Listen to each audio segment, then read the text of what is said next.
The following story is a translated and adapted conversation, recounting supernatural experiences from around the world.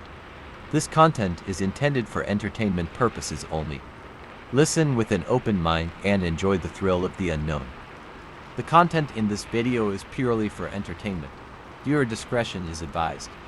If you are easily frightened, be prepared some stories might just send chills down your spine. If you're ready, turn off the lights, put on your headphones, and immerse yourself in the world of the unexplained. In the summer of 2014, the Gaza Strip was a cauldron of violence. Engulfed by Operation Protective Edge, a brutal escalation of the Israel-Palestine conflict. Israeli airstrikes pounded the densely packed territory, while Hamas fighters retaliated from a network of underground tunnels used to smuggle weapons and launch attacks. Into this inferno stepped Elias Haddad, a 38-year-old Palestinian-American war photographer working freelance for outlets like The Guardian and Al Jazeera. Known for his visceral images of conflict, Elias had a gift for capturing the raw humanity of war-grieving mothers, defiant children, the wreckage of homes reduced to dust.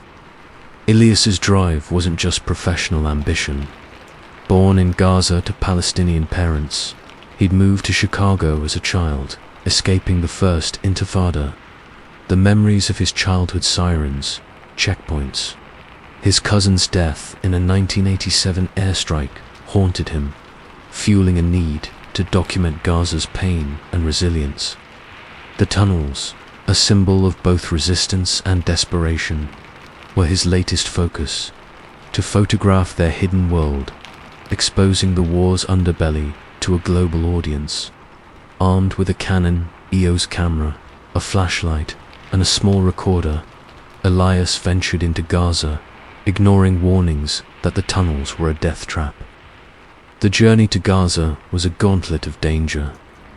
Elias crossed from Egypt via the Rafah border, navigating a maze of checkpoints under the watchful eyes of Egyptian and Palestinian guards.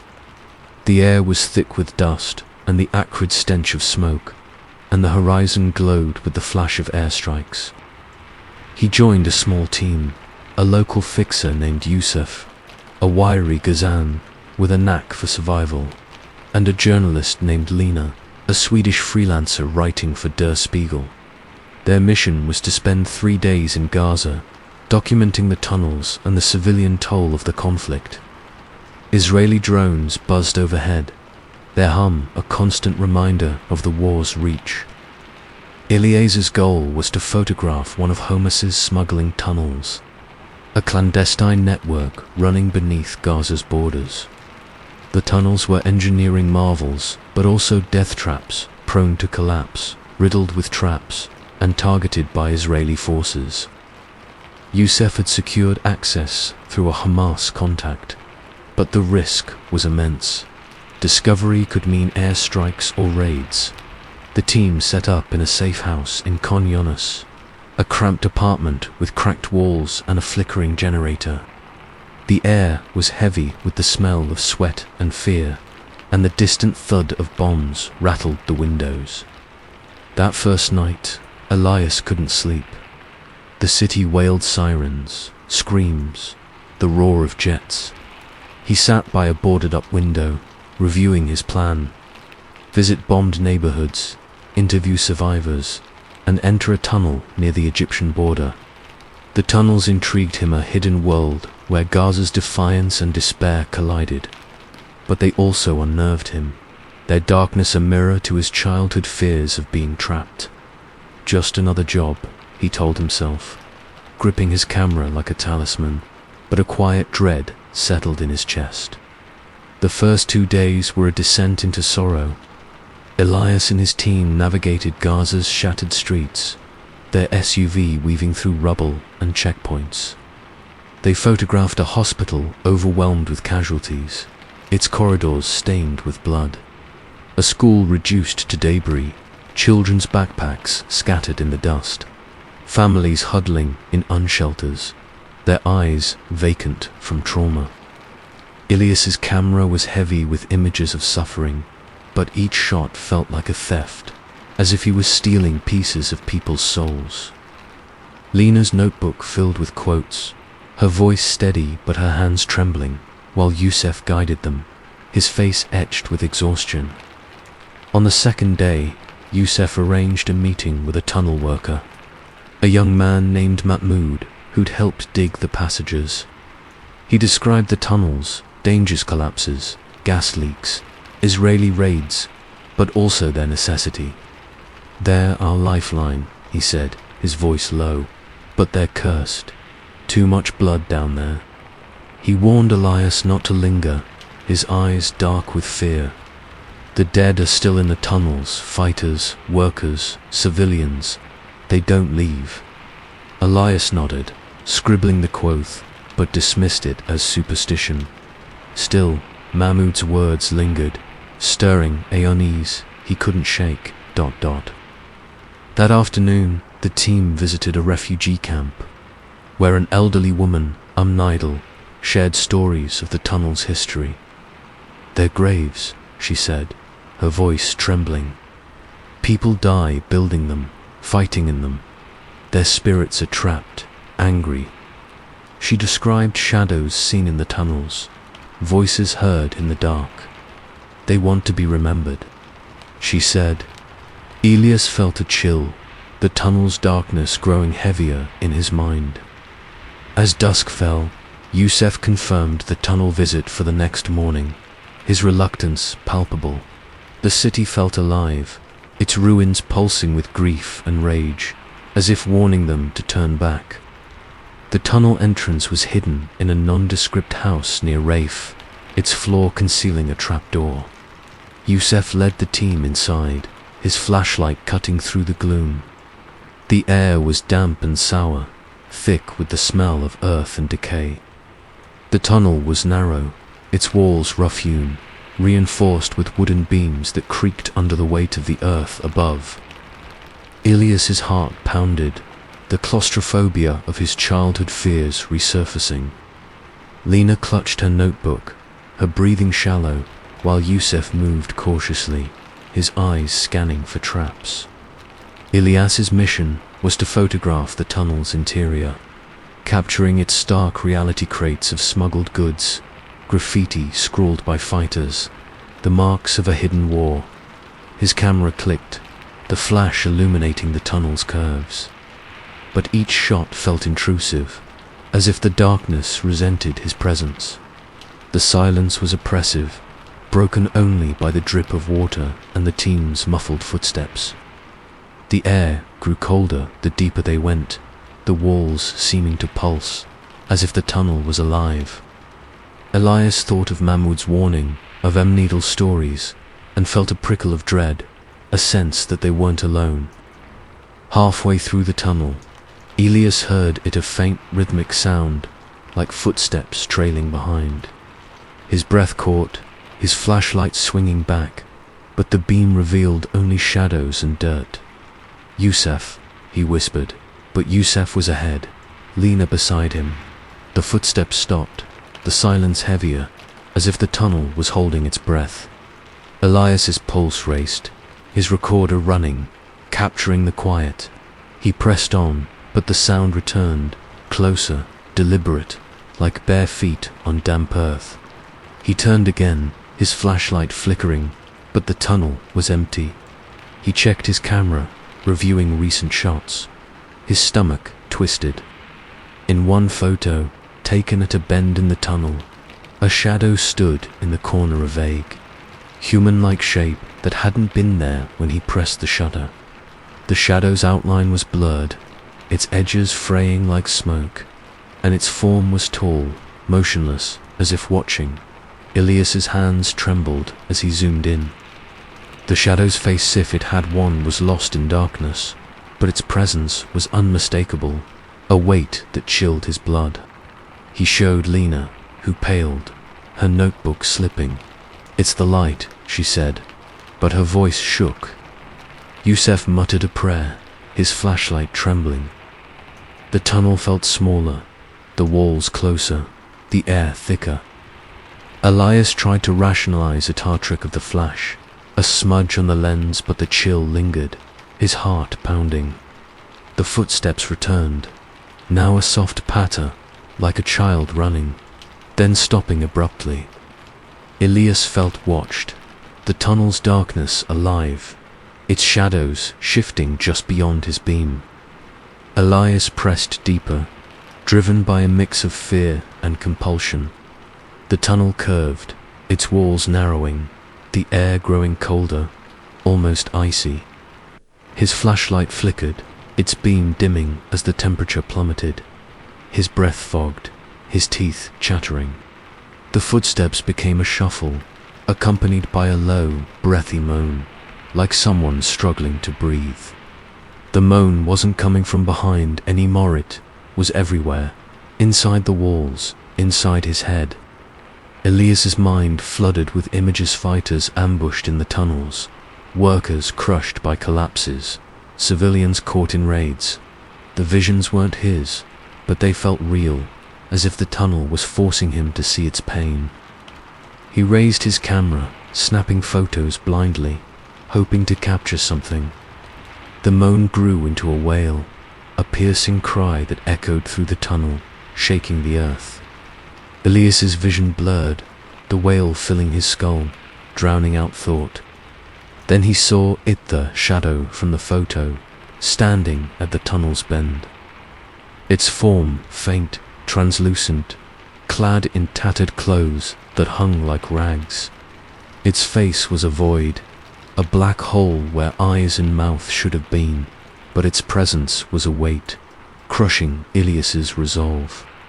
The wail came from it, a sound that wasn't just grief but rage, a demand for remembrance that pierced his soul.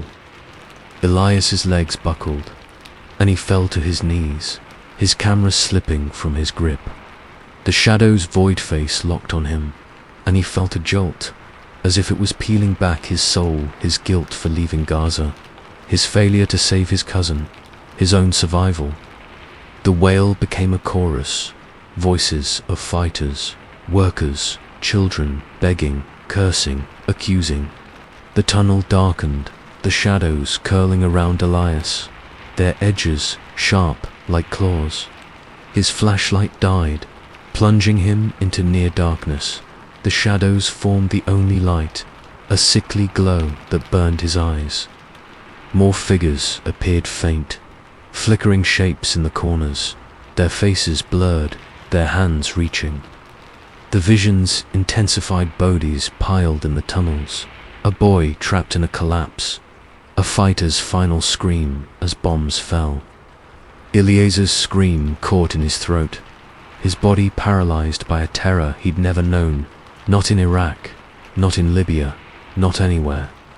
The shadow moved closer, its steps silent but deliberate, its void face inches from his own. He felt hands cold, skeletal, grazing his skin, tugging at his clothes.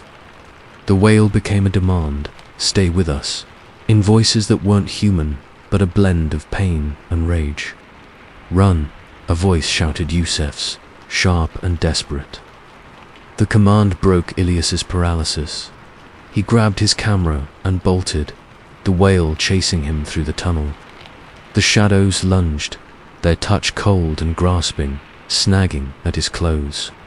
The walls seemed to close in, the tunnel shrinking, the air suffocating. He stumbled into Yusef and Lena, their faces pale, their flashlights flickering. The wail was deafening, the earth trembling as if the tunnel was collapsing. They burst through the trapdoor, collapsing in the house. The wail fading, but the silence worse heavy, alive, watching. Dawn broke over Gaza, pale and grey, the city's ruins shrouded in smoke. The team sat in the safe house, their hands shaking, their eyes avoiding Elias's. Yusef arranged immediate transport to Rafe, the mission abandoned. Elias checked his camera, but the photos were corrupted streaks of grey. Shadowy figures in every frame, and one clear image. The shadow, its void face, staring from the tunnel, its form surrounded by faint, glowing orbs. He deleted it, his hands trembling, but the image was seared into his mind, a wound that wouldn't heal. As they drove away, the house loomed in the rearview mirror, its windows like eyes tracking their escape. Elias heard the footsteps one last time, faint but clear, coming from behind. He didn't look back, afraid of what he'd see.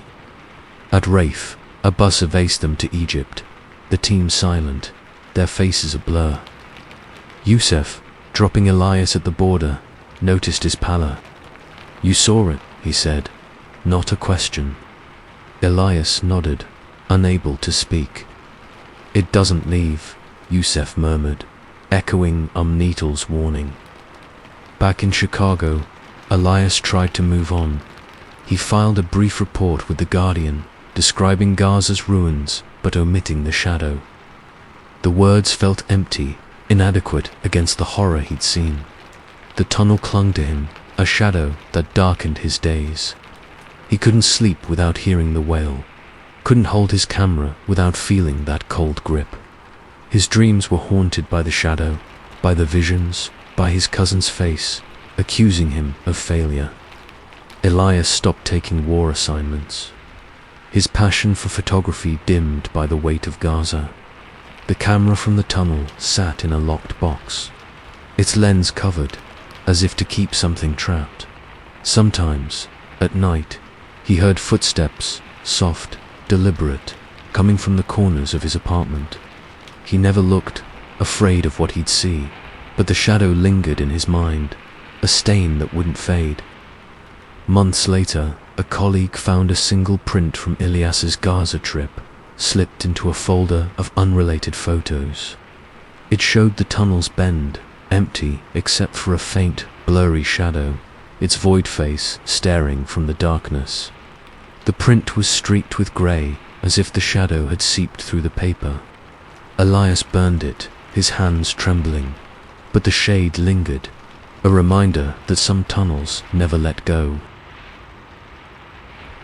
In 2004, the Iraq War was a relentless storm of violence, insurgency, and shattered lives. Mosul, a sprawling city in northern Iraq, was a flashpoint of conflict. Its outskirts a battleground where US forces clashed with insurgents in brutal, bloody skirmishes. Into this chaos stepped Sarah Coleman, a 37-year-old journalist for Reuters. Known for her fearless reporting from conflict zones, Sarah had covered wars in Afghanistan and Chechnya. Her dispatches a stark window into the human toll of violence. Her words carried weight, but they came at a cost. Each assignment chipped away at her resilience, leaving scars she hid behind a steely exterior. Sarah's drive wasn't just professional duty. A decade earlier, her best friend, a humanitarian worker, had been killed in a bombing in Sarajevo. The loss fueled Sarah's mission to expose the truth of war, to give voice to those silenced by its brutality. Mosul was her latest challenge, to report on the aftermath of a recent US offensive against insurgents, documenting the impact on civilians and the fragile ceasefire. Armed with a notebook, a digital recorder, and a rugged Canon camera, Sarah joined a small team of journalists and embeds, ignoring warnings that Mosul's outskirts were a killing field.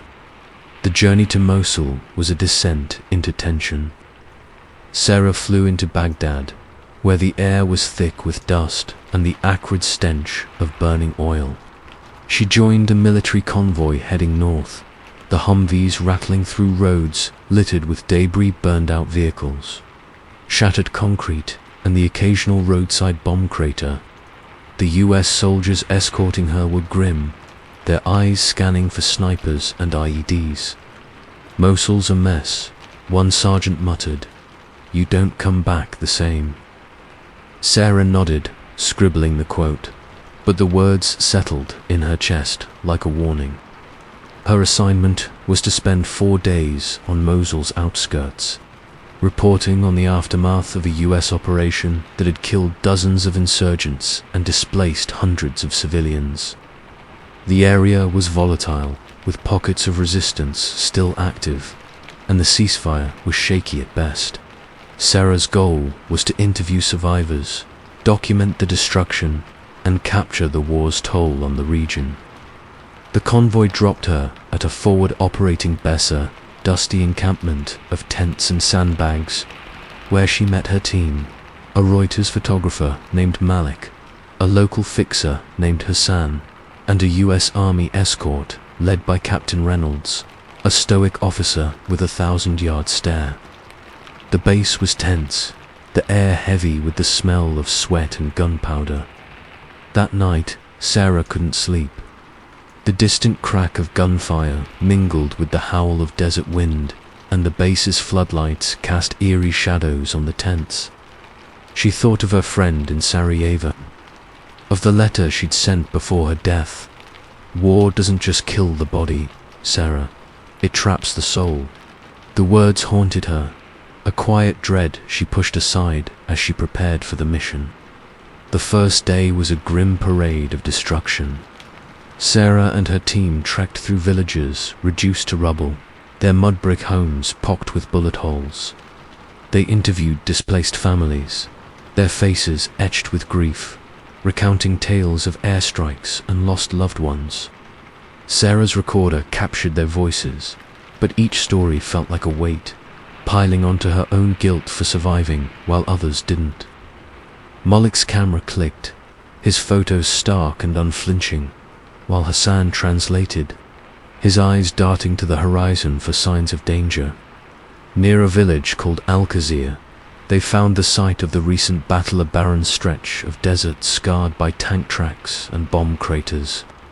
The US forces had dug a temporary mass grave for the insurgents, a shallow trench covered with loose dirt, marked by a few wooden stakes. The grave was fresh, the earth still soft, and a faint smell of decay lingered. Sarah felt a chill, the grave's presence unsettling, as if it was watching.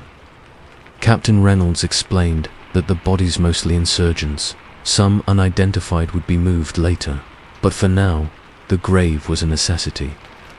"War's messy," he said, his voice flat. "You do what you can." That afternoon, Sarah and Hassan visited a nearby settlement, a cluster of tents where survivors had taken refuge. An elderly man named Ibrahim shared stories of the area's history. Mass graves from the Iran-Iraq War in the 1980s, unmarked and forgotten, dotted the desert.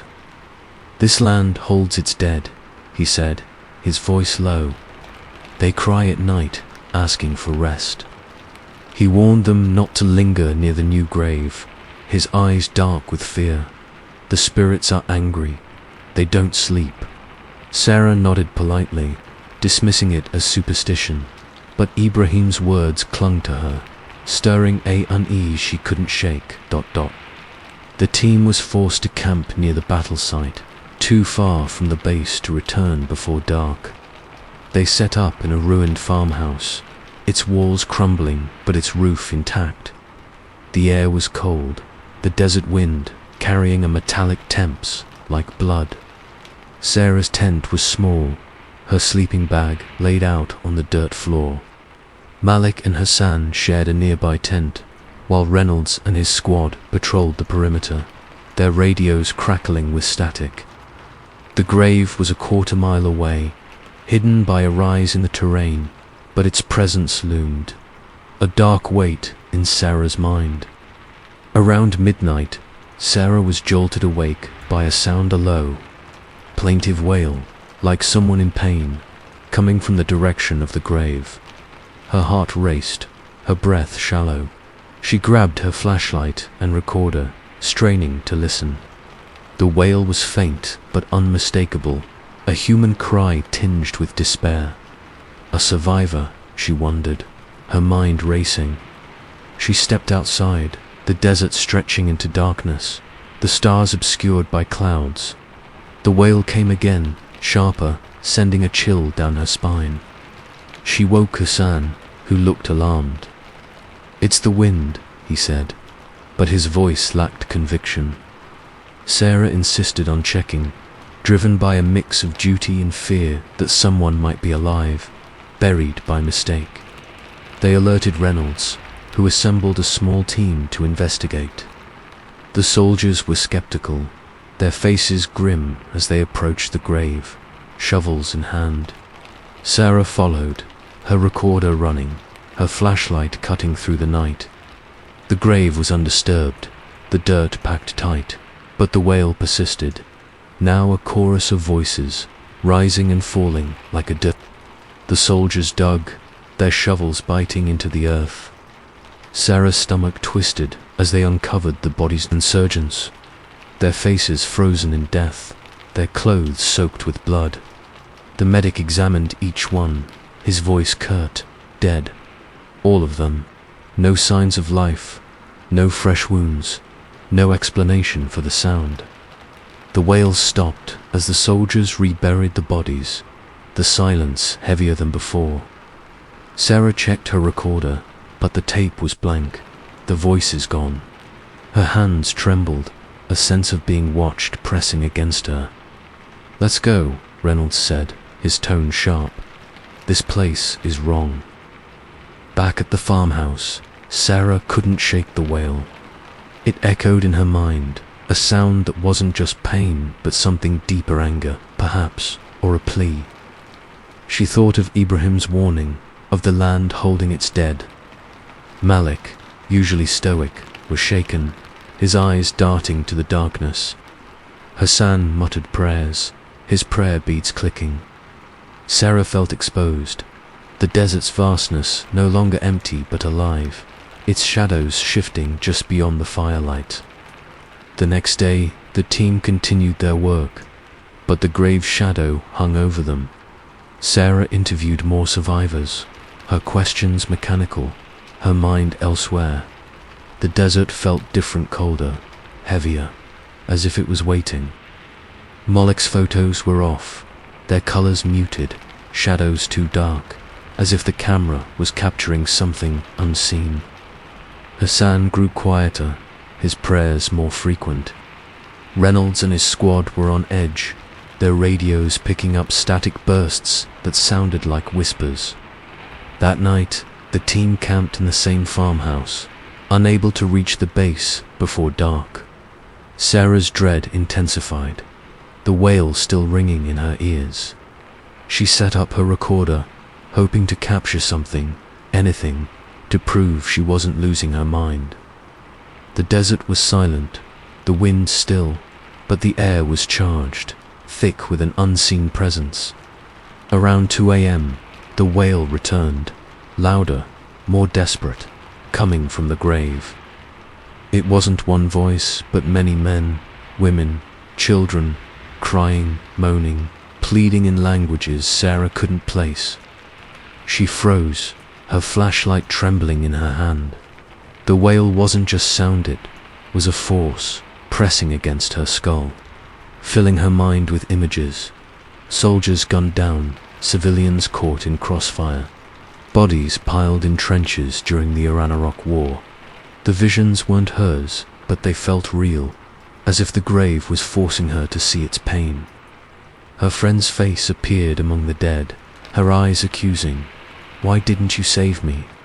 Sarah's chest tightened, guilt and fear colliding. She woke the team, her voice shaking. Malik grabbed his camera, Hassan his beads, and Reynolds his rifle.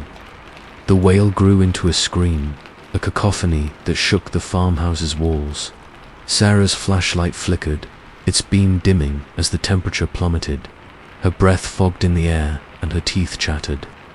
The scream wasn't coming from the grave anymore, it was everywhere, inside the house, inside her head. She felt watched, not by one pair of eyes, but by many, their gaze boring into her soul. Against Reynolds' orders, Sarah stepped outside, driven by a compulsion she couldn't explain. The desert was a sea of darkness, the grave a faint outline in the distance. The scream intensified, a chorus of anguish that seemed to pull her toward the trench. Her flashlight died, plunging her into near darkness. the only light a faint, sickly glow emanating from the grave. Her heart pounded, her body trembling, but she couldn't turn back. Then she saw them figures, faint and translucent, rising from the grave. They were soldiers, insurgents, civilians, their forms mangled, their faces twisted in agony. Their eyes were hollow, black pits that sucked in the light, and their mouths moved, forming the scream that filled the night. The central figure was a man, his uniform tattered, his chest a ruin of blood and bone. He didn't walk, he glided, his hollow eyes fixed on Sarah, his presence a weight that crushed her resolve. The air grew colder, the desert shrinking until Sarah felt trapped, suffocated. The figures surrounded her, their hands reaching, their fingers skeletal and cold. The scream became a demand. Stay with us, in voices that weren't human but a blend of pain and rage. Sarah's mind flooded with more visions. Mass graves from decades past, bodies piled in the desert, children buried alive. Her friend's face returned, her voice joining the chorus, "You failed us." Sarah's legs buckled, and she fell, her recorder slipping from her grip. The man's hollow eyes bored into her, and she felt a jolt, as if he was peeling back her soul, her guilt for surviving, her failure to stop the war, her inability to save her friend. The figures closed in, their hands grazing her skin, cold and sharp like blades. The glow from the grave intensified, a pulsing light that threatened to swallow her. She saw herself in the trench, buried with the dead, her screams joining theirs. "Run!" a voice shouted Hassan's, or her own, she couldn't tell. The command broke her paralysis. She scrambled to her feet, grabbing her recorder, and ran, the scream chasing her through the desert. The figures didn't follow, but their presence clung to her, a cold breath on her neck. She burst into the farmhouse, collapsing in Malik's arms, her body shaking. The scream faded, but the silence was worse heavy, alive, watching. Dawn broke, pale and harsh, the desert's heat returning with a vengeance. The team packed up, their faces pale, their eyes avoiding Sarah's. Reynolds ordered an immediate retreat to the base, the mission abandoned. Sarah checked her recorder, but the tapes were corrupted, filled with static and faint distorted screams. Her camera, left with Malik, held one photo from the nighter blurry image of the grave, glowing with orbs of light, and a figure with hollow eyes staring from the trench. She deleted it, her hands trembling, but the image was seared into her mind. As they drove back, the desert felt alive, its dunes shifting, its shadows reaching. Sarah heard the wail one last time, faint but clear, coming from behind. She didn't look back, afraid of what she'd see. At the base, a chopper evased them to Baghdad, the soldiers' faces a blur. Hassan, dropping her at the airport, noticed her pallor. "You heard them," he said, not a question. Sarah nodded, unable to speak. "They never rest," he murmured, echoing Ibrahim's warning. Back in London, Sarah tried to move on. She wrote her dispatch, a stark account of Mosul's ruins, but omitted the grave and the figures. The words felt hollow, inadequate against the horror she'd seen. The desert clung to her, a shadow that darkened her days. She couldn't sleep without hearing the wail, couldn't walk alone without feeling those hollow eyes. Her dreams were haunted by the figures, by the grave, by her friend's face, accusing her of failure. A year later, a colleague found a single audio file on Sarah's computer, unlabeled and buried in a folder. It was from the grave, a fragment of the wail 5 seconds of a chorus of screams, clear and piercing, before dissolving into static. Sarah deleted it, her hands shaking, but the sound echoed, a reminder that some graves never close.